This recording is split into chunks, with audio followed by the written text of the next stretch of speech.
welcome if you're new here.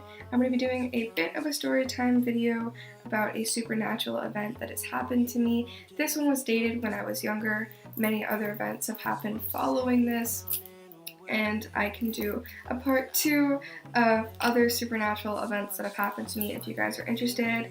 Right now, I want you to pause this video, scroll down, smash the like button. It means a lot to me, and leave a comment of any of the weird things that have happened to you, or if you want a part 2.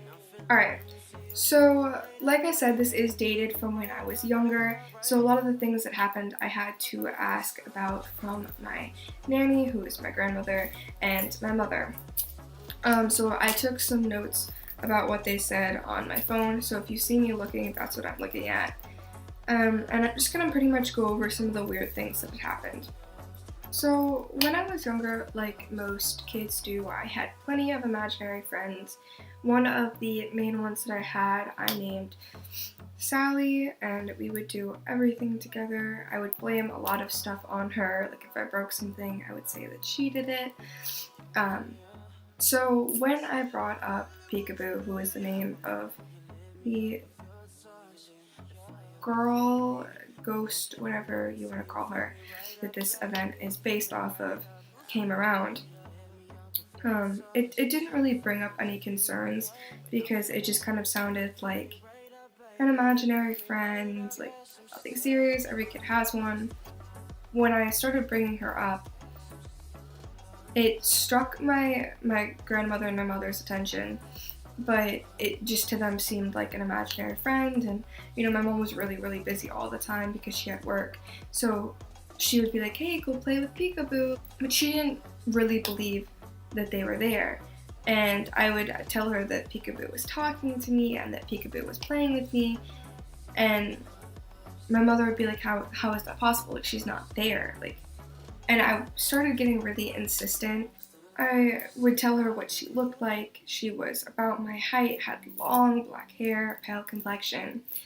And that's pretty much all I really remember from this situation, is what she looked like. I don't really remember the events that happened or anything like that. I really just remember what she looked like.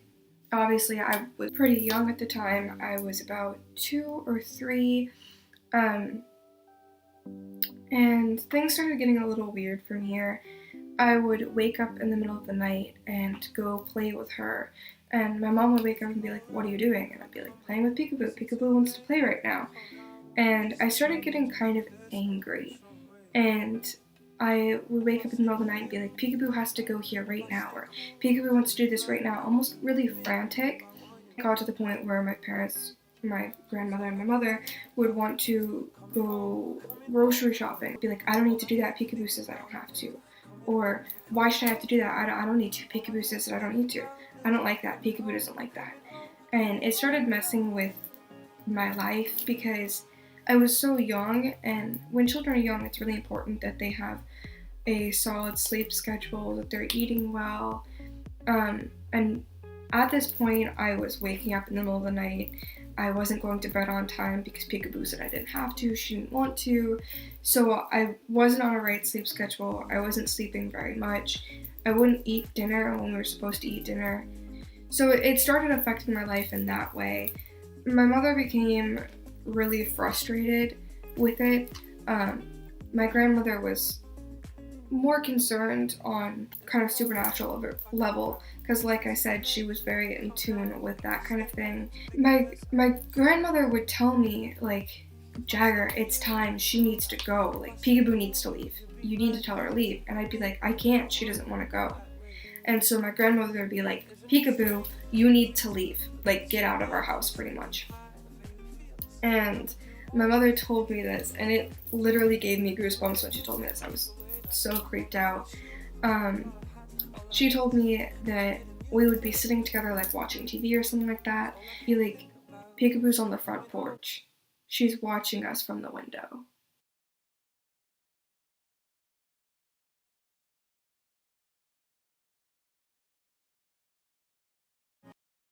That's freaking creepy. Like, that gave me chills the first time she told me about it. I was like, that's weird. Another thing that kind of happened with her was when I was younger, I had this kind of rocking horse thing. And at one point I fell off of it. My mom was like, "Oh, are you okay?" And I was like, "Peekaboo pushed me off of it." At which point, again, she was like, "That's not possible. She is not real." And I, again, got angry. And I was like, "She is real." And I drew pictures of her. I think I gave one of them to my grandmother. And at that point, she was like, "All right, so I know how to get rid of Peekaboo." And she took a coffee canister and she rolled up the picture and I think a couple of other items and put them in there, and she dug a hole and buried it. And then she had our house blessed. From there, I would go and I would open the door and I would look at my grandmother and tell her that Peekaboo wanted to come inside, but she needed her permission.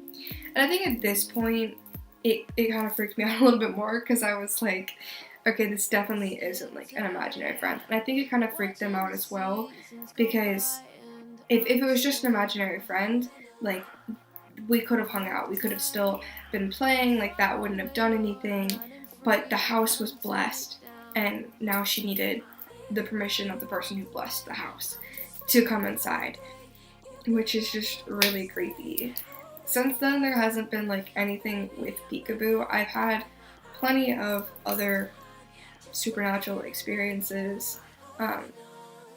Like one time I was 90% sure that I got possessed, which is a whole different story. I've woken up with weird marks on me. I had last year, I think the last like 2 years, not so much this year, I felt this presence constantly around me. And I ended up naming him Thomas, which you should never do if you feel a presence around you, because giving them a name gives them power. But he would move my stuff around. Like, it would be like, my cell phone would be right here on this desk, and I would leave the room and come back, and it wouldn't be there, and I'd have to like be searching for it. So I've had plenty of other experiences, and like I said, if you want to hear a part 2 video of more ghostly supernatural experiences that I've had, leave it down in the comments below. But to wrap up this video, I have a bit of a conspiracy theory about the event itself. So when I was talking to my grandmother and my mother about this, just to get some information on it before I did the video, my grandmother told me that she had kind of a theory of who Peekaboo was. My grandmother believes that when my mother was younger, probably about my age, 2 or 3, she inhaled a lot of water in the pool, and my grandmother ran over and snatched her out of the pool and did CPR. But my grandmother believes, while she was doing CPR, that some of the essence or some of the soul of my mother left her body, some of the energy left her body, and that in turn became Peekaboo. And my mother and I have always been close, so it would make sense why she would kind of attach herself on me, as well as the fact that ghosts normally attach themselves to children.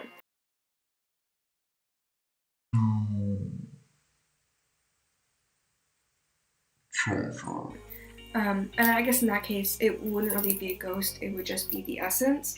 She said that my mother kind of acted the way that Peekaboo did when she was that age. I don't entirely know if I believe that. Again, it's just a theory, because I've always believed that we just have one soul, and when we die, it's released as energy, or we go to heaven. So I don't really know quite how I feel about it. Another thing.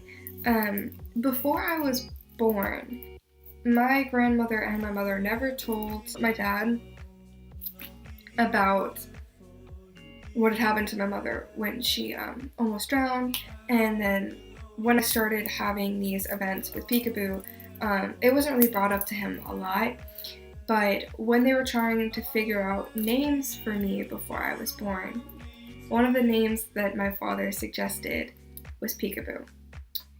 And he never brought up that name to me. My mother, my grandmother, nobody ever brought up that name to me. So I personally feel like that was kind of weird, that like that was the name that they were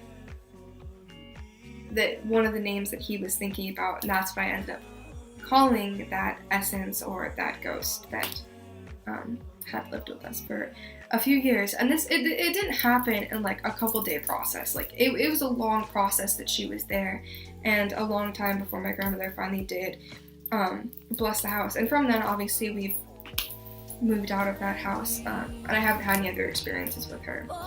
But yeah, I really hope you guys enjoyed that video. I know it was just kind of me talking about an experience that I had. If you enjoyed it, let me know, and I will see you guys next Saturday or Sunday. Bye guys, love you. Every time we touch, I get this feeling.